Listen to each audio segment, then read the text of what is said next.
Hindi na mahalaga kung ano pa ang nakaraan.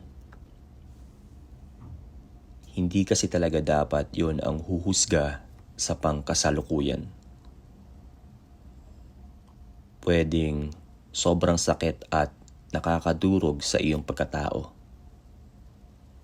Na tila wala ka ng pag-asang makausad o makatakbo. Hindi kasi talaga magiging patas ang bawat pagkakataon.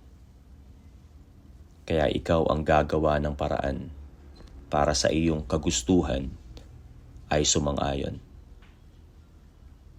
Matutong sumabay sa bigat at tindi ng mapanakit na alon. Dahil siguradong hindi panghabang buhay ang mapanakit na sitwasyon.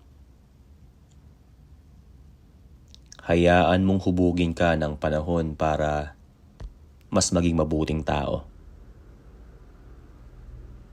At maintindihan na kahit kailan, hindi magiging patas ang mundo.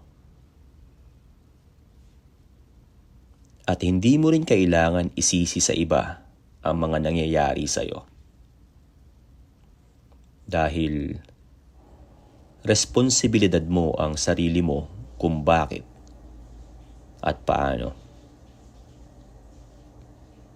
Bakit ang sitwasyon ay mapanakit, magulo, at bakit ako nahihirapan? Ito rin yung mga katanungan ko noon, nung kabataan. Nasagot lahat ng ito nung tama na at pirmi na ang kaisipan. Yun ay dahil upang ang pagiging mas mabuting tao ay magampanan.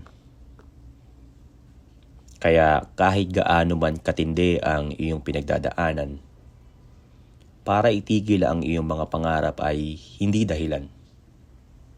Dahil kung may tinatawag mang swerte dito sa mundo, yun ay dahil kahit mahirap, nagpapatuloy ka lang sa ginagawa mo. Sabi nga, kung di ka makatakbo o makalakad, pilitin mo pa rin ang gumapang. O kahit ano pang paraan basta makausad sa kung anumang harang.